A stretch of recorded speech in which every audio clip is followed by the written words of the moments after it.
Hey guys, Nicole here with Obscure Reptiles and Caging, and today we're talking about ball pythons and humidity. So let's get started.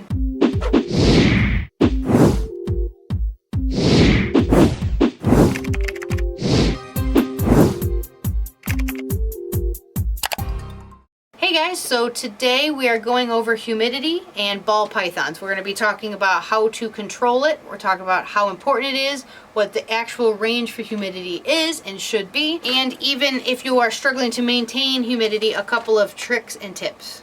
So I decided just to throw it into Google and see what came up for ball python humidity. So all the sites that came up right away all had drastically different answers. We got 40 to 80, 60 to 80, 40 to 60, 55 to 65, and 40 to 90, which is incredibly drastic. So what I personally do is keep just my general room 40 to 50%.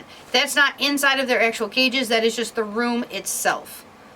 The reason why I do that is because I keep a wide range of species. I personally have ball pythons, a boa, Dumeril's boas, and Ackie monitors. So I don't go too high or too low. I keep the room 40 to 50. That way I can actually control inside of every enclosure to get what I'm actually looking for per species. I'd say 45 to 55 is going to be what you're looking for generally when it comes to specifically ball pythons when nothing's happening.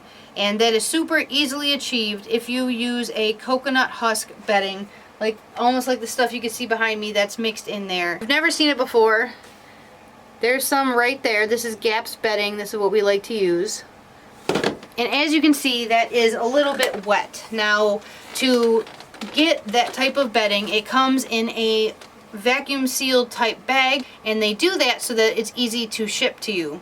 When you get it, you have to either break it apart by hand, which is very difficult, or you add water to it, which allows it to swell up and it like quadruples in size. One tiny little bag ends up filling a huge bin, something like an 80-gallon bin that I have. So when I do that, a lot of the times ends up a little bit wetter than I want it to be. I don't want super high humidity in all of my ball python cages, so I'll actually make it like I did, and I just let it sit there for a couple of days, and a few times a day as I come into my reptile room, I'll give it a mix that helps keep the room.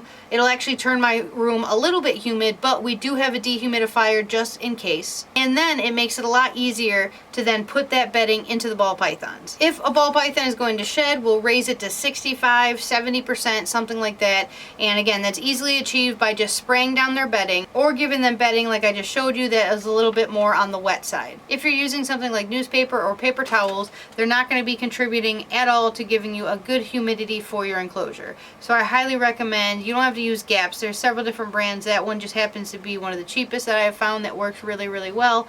But a good coconut husk type bedding works fantastic. I wouldn't really recommend aspen specifically because it tends to mold really quickly. There are options out there, for example, like moss, and there's all these different kinds of mixes that include that type of stuff that is incredibly high humidity. That is something I would use, for example, if you were making a lay box for a corn snake, or you had a certain species like a rainbow boa or something that needed higher humidity than specifically a ball python. Generally, a coconut husk is going to be your best option for getting that humidity right where you want it. Also, when you prepare, if you do what I do and you make it a little bit in advance, you can control how dry or how wet that bedding is. It takes a little bit of time, a couple of times of actually swelling it up and seeing how much water to add. Don't make the mistake of adding hot water like I did, because it's going to expand incredibly fast and you're not going to stand a chance of being able to use that because it absorbs all the water, and that ended up taking me about a week to dry that one out. So don't make that mistake. A big thing that's going to affect when you have your humidity is what type of enclosure you're using for your ball python. Are you using a glass tank with a screen top lid? You won't be able to maintain the proper heat or humidity in a cage like that. So it's really not recommended to keep a ball python in a fish tank.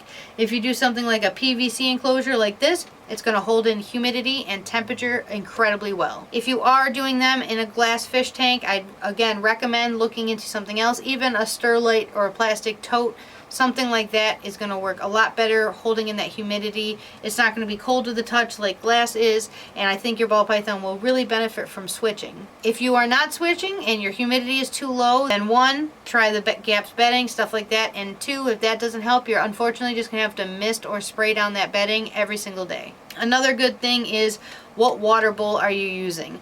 If your water bowl is large enough for your ball python to fully get in and soak, they really don't do it very often, but if they're struggling with a humidity problem in your cage or setup that you have them in, a lot of times they will go in there to give themselves a little bit extra water. So if you're one of those people who give them a very tiny water dish, I'd highly recommend giving them a larger dish. And a little tip is, if you are, again, struggling to keep good humidity, then when your snake especially is going into shed, take the water dish and put it over top of the heat source. So let's say you have heat tape, put that water bowl over the heat tape, and that's actually going to help raise the humidity a little bit. If you open up your cages and the substrate is very dry, make sure you give it a little spray down, especially if you have them in a room that's dry. We watched a video from Reptile Research, and they went through charts on ball pythons, specifically their habitats, what they actually do, and what the rainy season is like, what the humidity is like for the entire year of all the different locations that ball pythons thrive the most in, and they had a general range of 60 to 80% depending on the time of year. So if your ball python has a lot of stuck shed, or you're having issues with shedding, then I highly recommend shooting for that 80 to 60% range. Again, I keep my room at 40 to 50%, but that's not in the actual enclosures. Because we're putting in the damp gaps bedding into the enclosures, automatically it starts to raise them. We also have very large water bowls in their enclosures, and some of them are very messy and like to spill their water a lot.